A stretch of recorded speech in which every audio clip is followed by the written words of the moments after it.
we used to write all these like 20-page PRDs that nobody wants to read. Like, why do you think prototypes are better? And like, how do we normalize this stuff? One of the first things we actually did was build a template. Well, I sent this out to the PM team with like a little loom explaining on them how to like fork from this. And this allowed teams to kind of go out and like really start to experiment and build out more pages. Jeremy, Chief Product Officer at Vanta and former VP of Product at Github and Microsoft. I don't think the PRD completely dies, but like seeing is believing. I want to like close my eyes and like open them and like try to like become the customer, you know? And I'm like, okay, if I was seeing this for the first time, is it working? Do you have any advice for like the big tech PM, like worry about their job or like, paying their mortgage? Yeah, I think it's, All right, welcome everyone. My guest today is Jeremy, Chief Product Officer at Vanta and former VP of Product at GitHub and Microsoft. Really excited to talk to Jeremy today about normalizing prototypes over PRDs, his favorite AI workflows for PM work, and the top skills that PMs need to learn in this new era. We'll also cover how the team ran AI evaluations for Vanta's new AI agent. So welcome, Jeremy. Yeah, thanks for having me. Excited for the conversation. All right. So why don't we start with like a hot topic, right? So, we both work on Microsoft. I think you for much longer than me. And, we used to write all these like 20-page PRDs that nobody wants to read. Like, why do you think prototypes are better? And like, how do we normalize this stuff? Like, it's hard to get people to actually do prototypes, Like, how do you normalize this? Yeah, definitely. I think when I first started at Microsoft, I worked on Windows. I think the template was like 35 pages. So it was pretty crazy. Yeah, I mean, I think we definitely need to evolve. It's like, I don't think the PRD completely dies. Like, I don't know. There's two kind of catchphrases I use a lot internally is like writing is thinking. And I think it like really forces people to kind of think through what is the customer problem? What is the business impact? But like seeing is believing. And so to me, I think the faster we can get into like a prototype and what is the customer experience? How does it feel? Does it feel right? How will we talk to the customer about like the value? So think about the marketing message, the key demo. Those are the big things. And, as we looked at that transformation at Vanta, I think that, one of the big things we ended up doing was picking up V0 for like everyone on the PM and design team. And so we leverage V0 prototypes like very, very heavily throughout the process. And it's an easy way and it could be other tools. You could be using, Figma Make, you could be using Lovable. There's like a ton of like great tools out there. But I think being able to get an idea of how the customer feels in the experience, like I kind of think at this moment to me as like a product person of like, I want to like close my eyes and like open them and like try to like become the customer, and I'm like, okay, if I was seeing this for the first time, is it working? And I think it's so easy with really long PRDs and all the details. And I'm not saying they're not important, but you kind of lose the forest for the trees and don't understand, are we really building the right thing? Is this something a customer will get excited about? Is this something they'll pay money for? Is this actually solving the problem? And instead, you end up in these reviews where you're just talking about all these details that really don't matter at the beginning. What matters is like, should we even do this thing? And like, will customers get excited about it? And so I think prototypes really bring that out to me as a more like visual design oriented person and makes it much more real. Yeah, I like my ideal review is like a press release or like a blog post using customer centric language and maybe like a prototype. Yep. And that's it. It's like, yeah, definitely.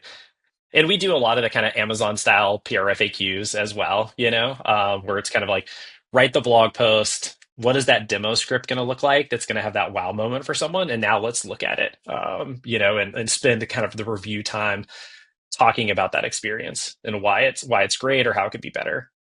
So can you screen share and like share some specific examples of prototypes that your team has built and what their impact was? Yeah, definitely. I'd be happy to. So we have a couple of different things that I can show here. One of the first things we actually did is we saw a bunch of these AI tools come up for prototyping and kind of like building full on applications too, was build a template. So one of the things I did is like not all the PMs at Vanta are like super technical and have like written code and have more of a developer background. So we leveraged just the V0's import feature and to be able to kind of import some of our basic assets out of Figma and create a simple prototype here, which was really helpful. I sent this out to the PM team with like a little loom explaining on them how to like fork from this. We got licenses for everybody in like our Vanta V0 account. Mhm. And this allowed teams to kind of go out and like really start to experiment and build out more pages. This is kind of like a shell. It's not our exact UI, but it's good enough to talk about general flows and meet with customers. And we use it for almost everything at this point. So over here is one that we built when we thought about the Vanta AI agent. And we're trying to understand what experiences do we want that to have. So when you think about Vanta, one of the big things we do is help people get compliance, which is really about helping them set up a security program and then prove that to auditors or regulators. So a big part of that is building out your policies. This could be like a code of conduct, could be your vulnerability policy. And it's really easy when you're writing all these documents for them to kind of get out of date for like the things that you're monitoring or not. So maybe you have an SLA for vulnerabilities that's like 4 days. If your document says 7, you can have lots of contradictions across these. So a feature we shipped recently, and this is like the actual original prototype for it, was on the policies page. You can get these AI suggestions. You can click in here and see that, hey, we noticed some of your AI policies are inconsistent. We kind of use this to kind of get an idea around what would it feel like to have an agent in the sidebar. What would be some of the experiences? Would we want little cards like this so people could expand and be like, actually, the thing I want to change is the SLA in my policy Mhm. versus I want to change the setting. So like which one of these is accurate or not? I can go back and forth and ask some questions and refine. And so we use this to kind of explore multiple things. Do we want to kind of create mini forms inside this, inside the chat experience? Like chat's great. Sometimes I want to use text. Sometimes it has a little bit of a blank page problem, because you're like not sure what to ask or, what I should go do. So can we give some forms and controls and little mini cards in there? So this was something that like really helped us, like establishing some of these templates Yeah. for the team so that PMs, even non-technical ones, could get going, and then helping us start to feel out, what works and what doesn't work in experience. Yeah, that's very smart. Like starting with like the shell of what Vanta's product looks like, and then customizing from there is like a really smart approach. Yeah. Yeah, and then if you go over, we kind of over time, PMs have kind of done a lot of things like our customer trust management product. We think Mm. about authoring tests, these different MVP experiences. So you can see every day we have kind of PMs adding, new prototypes and building things, and then even building using some of their own building blocks and sharing them out. Some of our more technical PMs have gone so far as to build like massive recreations of our product that they maintain to be able to experiment with ideas. And we've seen a lot of designers start to use it as well. That's awesome, man. Like that's like I've talked to a lot of like CPOs at this point, and I think it's actually very hard to have this kind of culture, man. Like especially if you're used to writing docs and like doing this stuff, like to actually have this prototype repo and and it's like if you have that repo for like PRDs, I'll probably read maybe like one of them max. But because it's those prototypes, like yeah, it's just fun to play with them, right? Like I want to check them out, you know.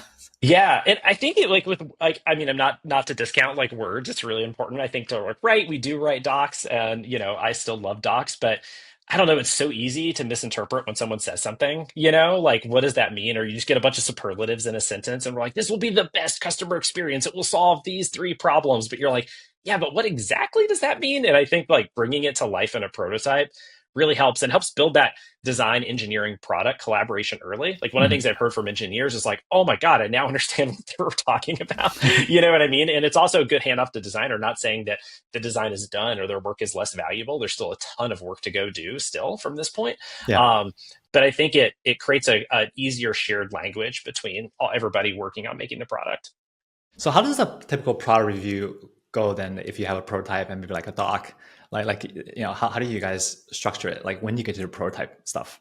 Yeah. I ended up naming ours like product deep dives. At my last job, I called them product walkthroughs. I didn't love the connotation of reviews, even though I'm sure some people will be like, it still feels like a review to some degree. But I want to make it more of a conversation. Yeah. And I think one of the things I really want to do is have everyone bring ideas at any stage. So this could be, it's really about like setting the context for what type of feedback do you want. Like, are we about to go ship something and we want polish level feedback, or we're exploring a super early concept? It's a V0 prototype. It's not going to be exactly right, but we're really trying to figure out is the flow and the value and the marketing message and how we'll talk about it there. Mhm. So we end up doing these meetings. We have them every single week. Basically, they're scheduled. People can kind of sign up and get on them. We add them if we want to. We try to do things async. We have like a very remote led culture. Mm. So we have offices, a couple of people, we have people that go to them, but a lot of people are remote, including me. And so we try to do a lot async.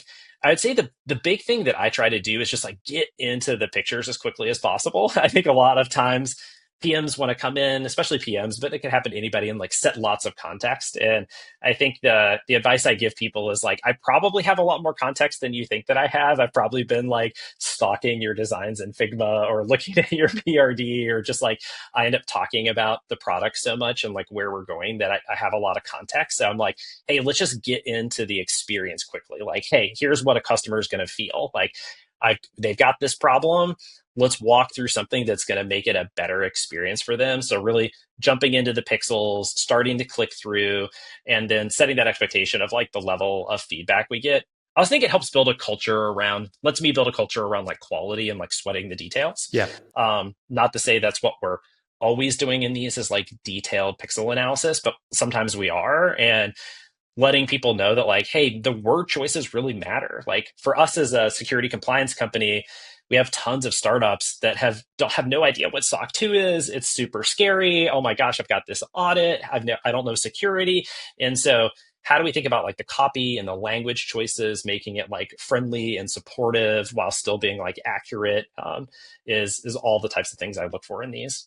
And do you get to a point during the review where like you're like, you're walking through the customer journey, and then you're like, but what about this? And then you just like prompt V0 live in the review to do it. Like, do you have that kind of interaction? Yeah. I think that has definitely happened at least twice that I can think of where I've been in one of these and Yeah. like we've just like pull it up. There's definitely times when we're going through like a lot of Figma mocks as well. But yeah, I think when we have the live V0 demos, which we do a lot, I've definitely had PMs that are more comfortable just be like, or designers be like, hey, let's actually just try that now and like see what happens. And a lot of times you get a pretty good result. And I think too, is these tools have started to have a design mode as well has been really helpful. Like there's a lot of the times I'm just like, hey, I just want to grab this button and change it or move it from here to Yeah. here, Yeah. right? Yeah. And having that direct manipulation, I think is really powerful, as opposed to trying to express through text exactly like, oh, I want to move this thing over here or do this thing. Yeah, I think that's one of my key lessons building AI products. Like, I feel like AI can get you 80% of the way there, but you still want to do like manual tweaks after. That should be easy to do, like manually. Like, have to prompt the LM each time is kind of annoying. Like to change a button, it's like, Oh yeah, definitely. Like, I mean, I still have a bunch of personal projects where I'm like writing code like every single week, and yeah, the LLMs help me a lot. But like, there's definitely times where it's like, no, I just need to go in here and like get it exactly the way I want it or fix this one issue. exactly. So let's talk a little bit more about other ways you use AI to save time at work. For you personally, like what has been most helpful, like in using AI to save time? Like, is it like, performance management? Is it like writing documents, brainstorming, or what has been most helpful? Yeah. Yeah, I think it's LLMs obviously were like really taking off when I started at Vanta 2 years ago, and I think that ramping up on this a new space, like I'm someone who loves to learn new things, and like I was not an expert in compliance, having come from like GitHub and doing different things before that on like OneDrive and other products. So Mhm. to me, just being able, and there's so much jargon in the world of security and compliance, there's kind of a basic thing there of just like asking, okay, what is, IL4 versus IL5 standard for like getting FedRAMP certification? Like things I kind of like need to know because we're building products around these, but like there's a lot of depth that like I don't have in those areas because I'm not a SME in all the areas. So it Yeah. helps me a lot with that.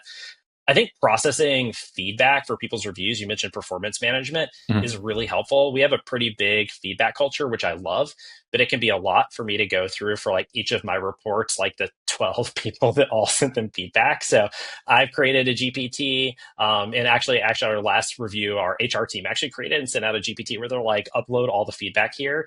And it does a great job of like synthesizing it, giving you direct quotes. And I can even go and ask it and be like, oh, what did Boris say about this person? Or what did Deb say about this person? It'll find that quote and tell me if it isn't already pulled out. Mm. That's been really helpful.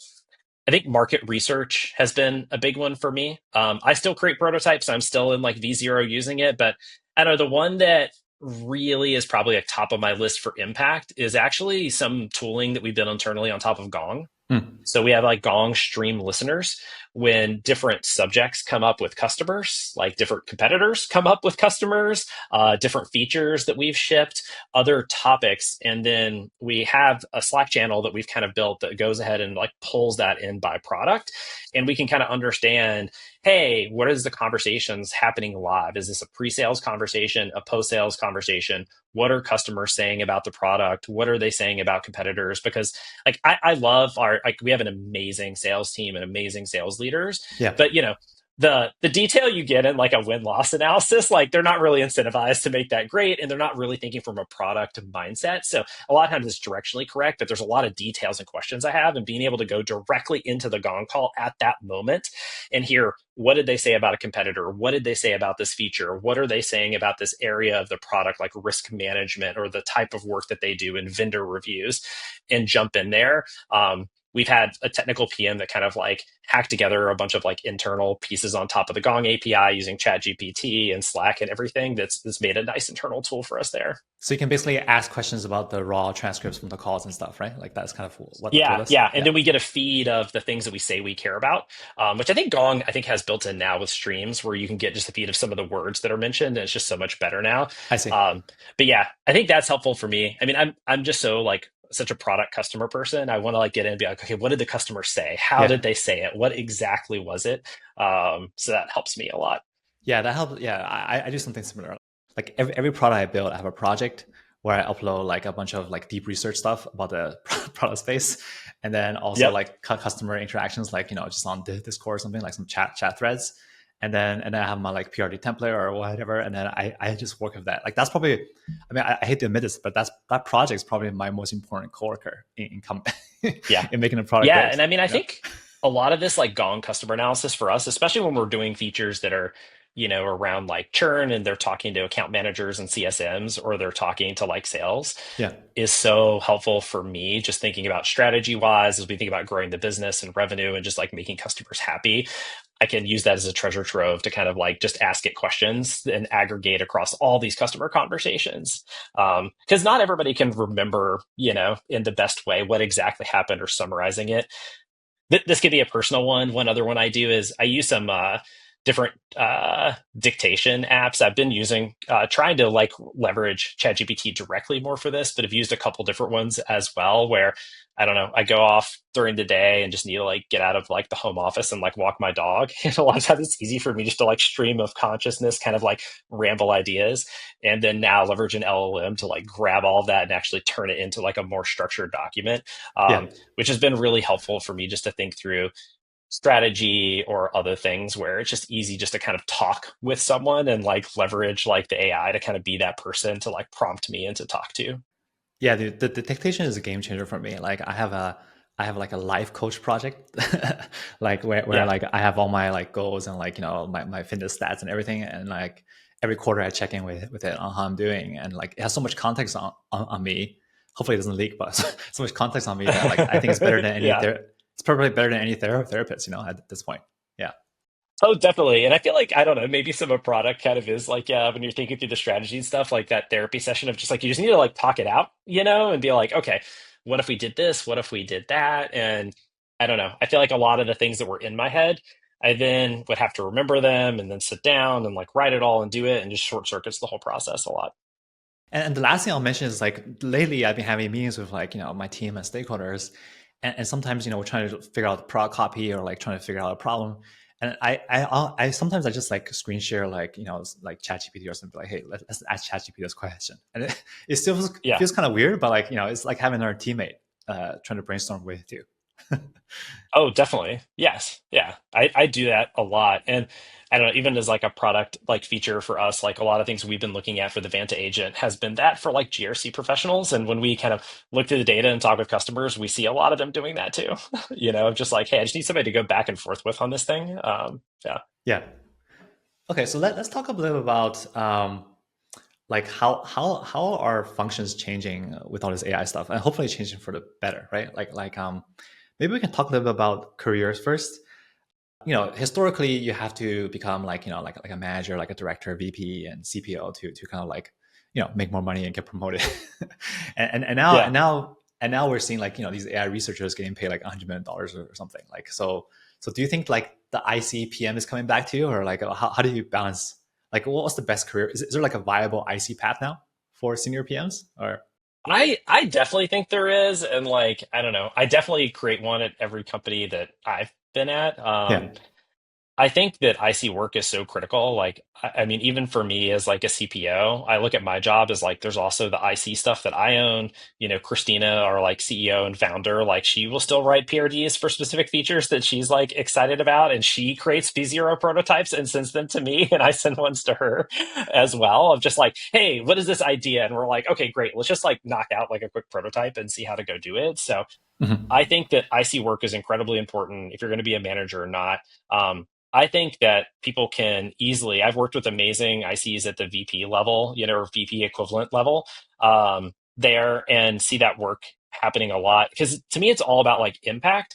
And I think when you can get that like flow time and go like really deep on a problem and really drive that, and not also be thinking about managing the team, growing the team, hiring the other things, you can have a massive impact. Like we hired a principal engineer recently to Vanta who's had a massive impact. We've hired a couple staff PMs, some of which I expect to get to principal as well, Yeah. um, who have had a really large impact like across the board. So I think there's definitely a lot of room to kind of grow as a senior IC. And what do you think, the like when you talk about like impact or like growing your career as an IC, is it more Yeah. like you have to align more people, or like your product's more complicated, or like what is the progression there for IC? Yeah. Um, I think for PM, there is a little bit more breadth than you probably require for engineering. Like, I always liked I lead the engineering team as well. So like when I think about engineering, I kind of really like the metas archetypes that they have. And they have an archetype around like the coding machine that just like cranks out like a ton of code, which I think is great as well. I think for PM, um, the big things I always look for is like autonomy and independence, I think is like the career progression. So I always like just to be able to drop off an ambiguous problem with our most senior PMs and just be like, hey, this is worrying me about like our strategy or our experience. Can you just go figure it out?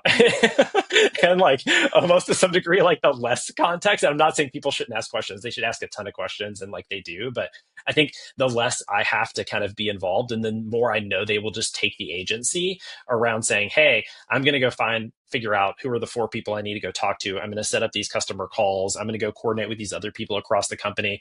Oh, this is a pricing and packaging thing. Let's pull in finance. Let's talk to a couple like AEs that are selling our product. Let's talk Yeah, to the marketing team. Let's figure it all out. So I think the more people can really take kind of independence and ownership and accountability, to me, like that's one of the keys about being a really successful IC. And I think one of the exciting things is you're kind of untethered from a lot of other responsibilities. If you're someone that gets a lot of excitement out of like delivering, which is big for me as well, it lets you just do that nonstop. And maybe some of the other work that is exciting for some people, but like not for others. I love that. Yeah, it's about like how ambiguous the problem is and like how much agency this person is showing to figure stuff out. Like just do it, right?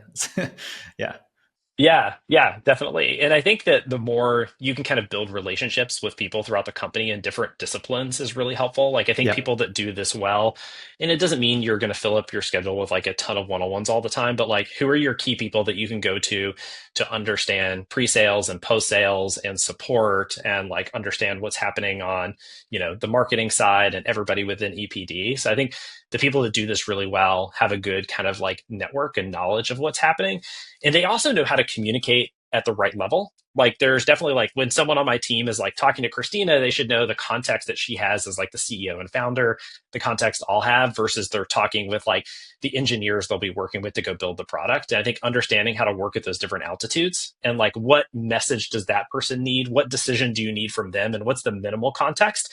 Because it's easy for me, at least as like the CPO, to kind of get a little bit like overwhelmed. You know what I mean? Of like people want to bring me into every last detail. And like I actually love details, but like sometimes I'm like, oh man, this is almost too much for me to take it all in. Like, can you digest it down for me? But I still want you to make sure you know all those different pieces so that you can like make it a great experience. and obviously like AI is very good for that, right? Like try to like Definitely. yeah. But I think that's one of the key lessons I learned. Like as someone who likes to like get shit done, one of the key lessons I learned is that like building the right relationships, like having those coffee chats, is actually really important for getting shit done. Like it's not just about you like Oh yeah. sitting there. So like Yeah, for people who are like kind of drivers out there, like high agency, you do have to like set up the right relationships up front before you like try to get them to do something or like work with them. Yeah. I mean, when I'm onboarding anybody new to my team, one of the first things I have in their like 90-day plan is like, these are the people you need to build deep relationships with. Yeah, And I think the more senior you get, the more broad you want those to be. makes sense. So so um so I guess like just to double click on this, like there's like a lot of angst right now, right? For like big tech PMs, Microsoft's doing layoffs like pretty frequently, Yeah. and I guess I do believe that like the average successful company will get a lot smaller, like just because of all this like AI stuff. Like, do you have any advice for like the big tech PM, like worry about their job or like, paying their mortgage, I do think there's going to be like fewer PM roles at these companies over time. yeah, To some degree, I mean, I think it's a good thing. And I think it also can be exciting depending on how you look at it. Like, as somebody who spent a lot of time at Microsoft, I felt like one of the things that kind of disappointed me, and one of the reasons why I kind of switched teams frequently and like always tried to be on earlier products, was I mhm, really like to do like shaping and felt like we owned the direction of where the thing was. And when you get on some of these big products that are so huge, you feel a little bit more like a cog. And like, I don't think there's anything wrong with being like a feature PM. I think there's great career tracks and things you can go do there. But I think people that can expand out more, I think the PM role, even at larger tech companies, is going to look more like a later stage startup PM role, where you're yeah, still thinking more about the business, how it connects into marketing, working with a bunch of customers like very directly on like a broader scope versus like a very narrow feature where you're just working with like a couple designers and a couple engineers. So I think it's good. It's definitely like stressful as people think about it. I think that too, technical expertise is going to be more and more helpful. Like when you think about product engineers and how valuable product engineers are, mhm, I know, at Vanta, we've talked a lot about continuing to hire and like growing out design engineering. And I know some companies like Vercel are like very heavy on design engineering. And I think the overlap of the disciplines is going to start to happen a lot more, and like already is happening with AI tools, right? Where yeah, it's easier for PMs to produce prototypes, to produce code. I've talked to our designers about like how many of them are going to be like submitting pull requests by the end of the year, even if they're not technical, right? So like, how are we pushing them forward? How can engineers now get more context around customers? Like, now that we have like a lot of this Gong infrastructure we've built internally and the tools on top of it, like a smart-minded product engineer can go in and like learn about customers and ask a bunch of questions and figure out where we should be going. So I think the roles will be blending a lot more. yeah, I totally still agree. believe that there's still like technical expertise people need. So I'm not telling anybody to like stop learning how to write code. Mhm. Maybe I'll be proven wrong in like the very long term, but I still think there's, a lot of value in, having that technical expertise as well, even if it becomes more of an editing role over time.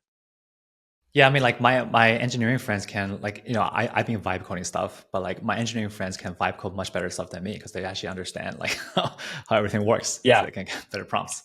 And I think we've seen the same thing. Like we have at least one of the PMs on the team who started as an engineer, which way back in the day, that was like how I started. And just like the level of V0 prototypes and how he can like maintain that and how fast he can move with customers directly, Yeah. um, is just a really big advantage, right? Yeah. Yeah, so I think my key takeaway is like, you gotta have the agency and you gotta be able to wear multiple hats. Like, people at startups all wear multiple hats, right? They're not like, oh, I only do design or I only do this. It's like, you know, And I think too, like you said, because you were asking about big tech companies, I think not trying to understand how the business works and not let yourself get so pigeonholed. Like when I think about people that come to Vanta, and it's like I spent a bunch of time at a big tech company too, but like I definitely have some like warning signs I kind of like look out for when people are coming to Vanta, where I'm like, oh, Mm, how much of a kind of cocoon were you put in within the company? And I think making sure that you're not kind of so insulated, because like we'll see people who come to Vanta and they could be amazing. It just seems unlikely they'll be successful here because they're so used to having all the support infrastructure. Like they have so focused on a narrow set of things and doing them great that they don't really understand, they don't do a ton of like direct customer interactions. That's all brokered through like another research team, or like, you know what I mean? They're not really thinking about pricing and packaging, and never have, and aren't really working with the sales team as much. And like, they don't have the full view of like a business and how to grow it and make revenue, because they're like part of a massively successful business, which is super rewarding and financially financially lucrative, but like, you know what I mean? It's like, they don't get to kind of see how the big picture works. And I think when you're at startups, even ones like Vanta that are,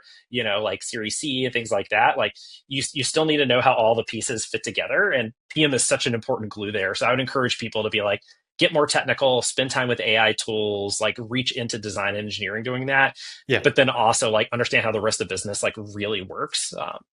Yeah, there's like too much subdivision, man. Like there's like a product manager that's customer facing, program manager that manages like the sprints, and but like there's way too many. Why have so many roles, man? Just like have one person do everything. Like, Yeah, it's like yeah. And I mean, that's definitely the philosophy that like I have at Vanta. And I think our general philosophy is, yeah, we don't have a lot of like TPMs, and it's like nothing against like TPMs, but I'm just kind of like, hey, engineering yeah, managers, just do like it. you're accountable for like execution and the rhythm and doing it. And we do have an amazing EPD operations team, but I think of them as like setting up the big processes that make whole disciplines successful, right? Like they build a bunch of our and help us choose the tools we need for like customer feedback analysis and some of the AI tools there, and like how we're doing road mapping tools and others. But they're like setting up the big systems, with Mhm. like a capital S versus like, oh, I'm going to run the stand up, and it's like, no, like engineer can do that by themselves. Like, Yeah, yeah. Like don't talk to me about like like the agile stuff. Like I don't even want to talk about it. yeah, Like, yeah.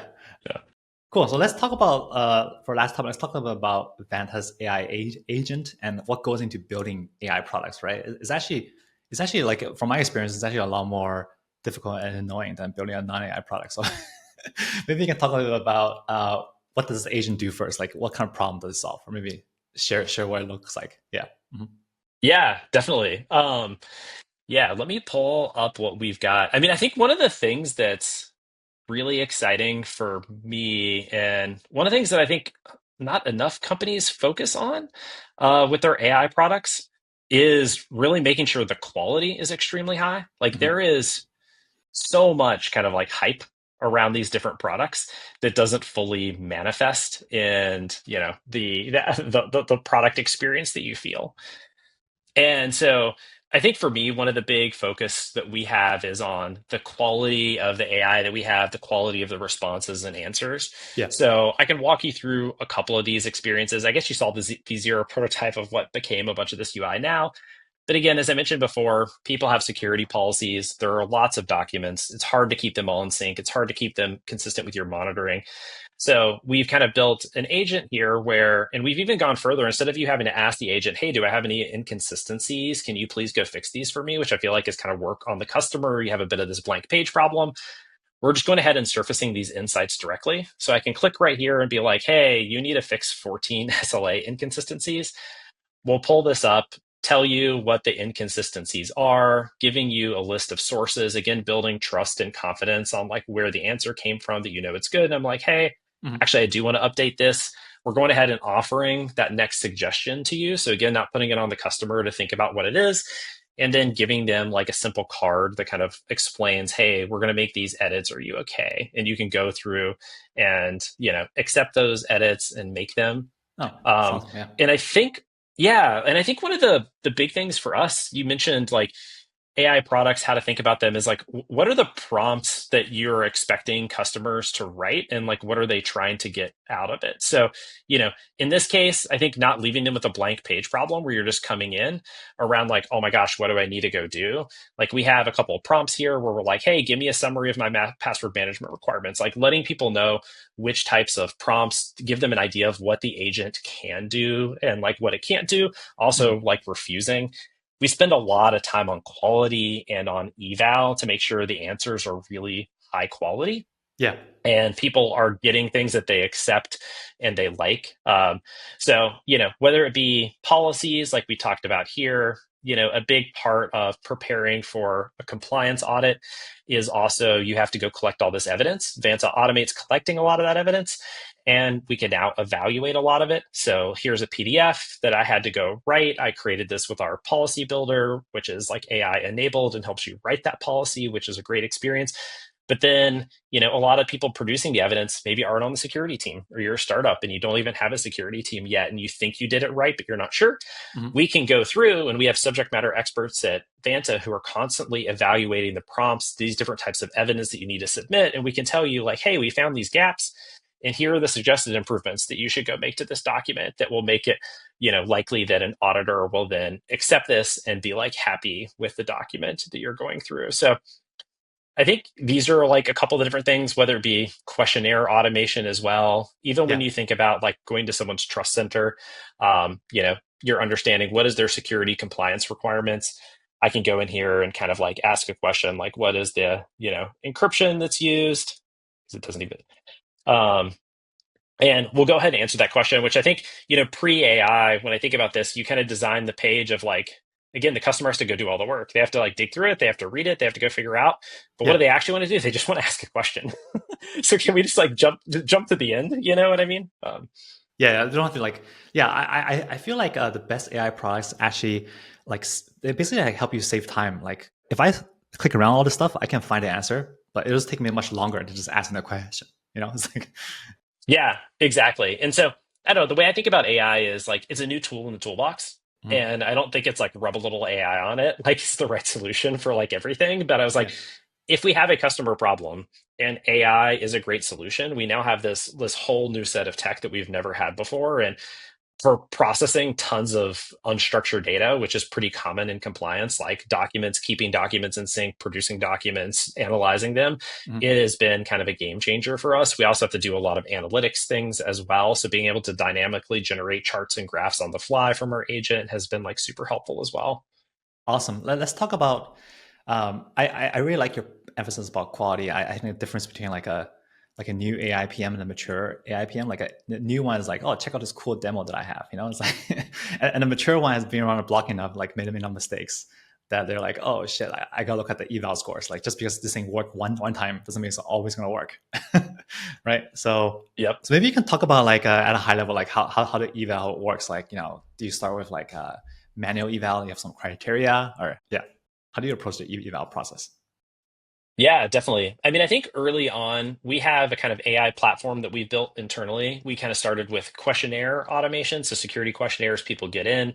Same if you're sending them as a buyer, vendor ones where you're the one sending the questionnaire. Someone drops a bunch of docs to you and you want to kind of automatically ask the questions. Mhm. Um, we kind of, for both of those, let like a thousand flowers blooms, if you will. We kind of went and we're just like, okay, what prompts are going to work? What models are going to work? And like started to figure it out.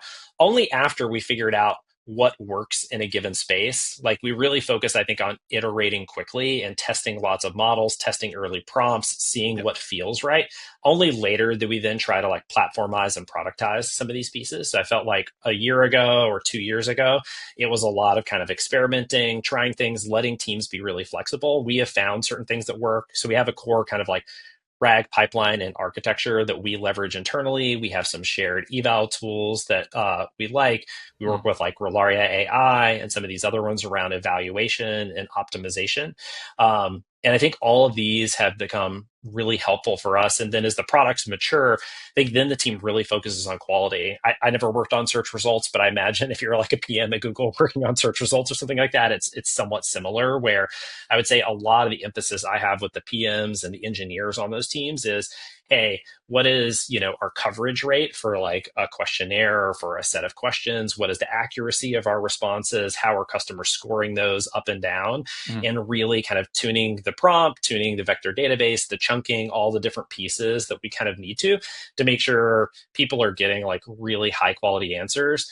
And then now a lot of it is actually turning the APIs of our system into tools so that we can make the agents take more action on your behalf. I see. So how are we exposing tools out to customers so we can just say, oh, great, you found a test that needs remediation. We know the name of the person. Like just go ahead and assign the task to them and it will like automatically do that. So I think that's been the latest evolution for us.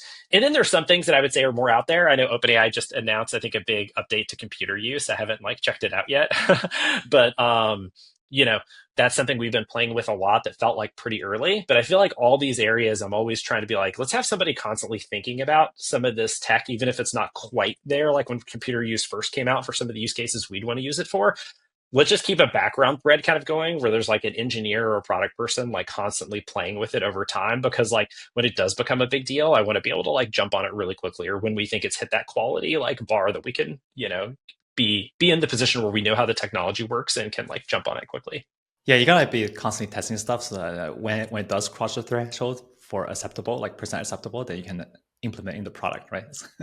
Yeah, it's I think subject matter experts are really important for us too, as like working in an industry where, a lot of the PMs have not been security experts or former auditors or things like that. So yeah. we partner really closely with our CISO, JD. She and I work closely together. She has a whole team of SMEs, and a large part of their job, and some of them it is solely their job, is to help us with these eval loops and to kind of go through and be the definitive experts of like, hey, I have run audits at like large audit firms for a long time, and they can go through our responses and really help us tweak and tune so the Mhm. product team can stay focused on the data and the customer experience features we need, but not have to become like deep technical experts. And, is this the exact language that should go into a policy or the exact way to evaluate this evidence in a way that like a big audit firm like Shellman or Align or PwC would accept?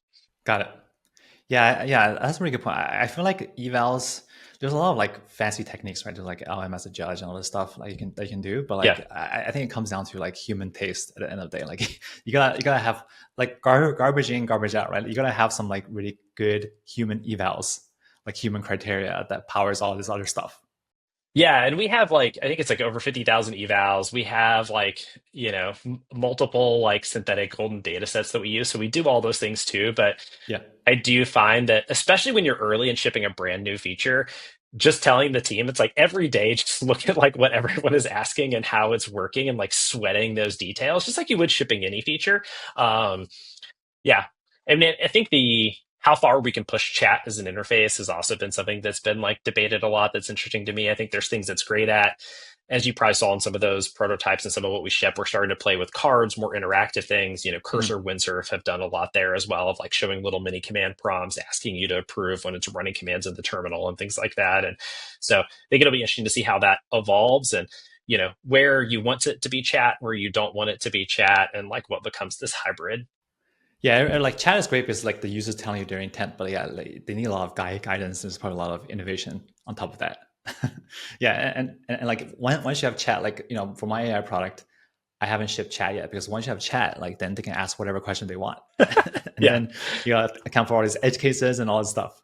So Yeah, definitely. And yeah, we had a couple experience where we started with pretty aggressive refusals as well because of that same concern too, where we're like, hey, sorry, that like this is kind of like a labs feature. We can't help you with that problem yet. Like we yeah, can do these other ones. But yep. cool, Jeremy. Well, this is an awesome conversation, man. I really appreciate everything from like prototypes to your workflows to like real talk about PMing. And so where can people find out more about Vanta's AI agent, or just like where can people find you? Yeah, definitely. I would say check out vanta.com, see what's going on there. We have a bunch of exciting resources for people if you're a small company and looking to go get compliance SOC 2 ISO for the first time. If you're a big established company, we help extremely large customers like Omni Hotels, GitHub, like others handle compliance and move forward there with vendor risk management, customer trust management. You can find me, even though I don't post as much on like X or like on LinkedIn as Mhm. well. But yeah, I mean, I think the other big thing for me is I would say is like we are growing a lot at Vanta and we are hiring a lot. I think last quarter I hired over 50 people across engineering, product, and design. So if you are interested in a job, please reach out, check out like our listings or reach out to me because we're growing the team a lot and have a lot of exciting work going on across AI and even other areas that aren't AI related. If you send Jeremy your V0 prototype, you probably get a better response than like asking to pick his brain. Yes, You know? I guess that is the hack. Yeah. Yeah, that's a hack. All right, man. Thanks so much for your time, man. This is an awesome conversation. Yeah. Yeah. Thanks a lot too. See ya.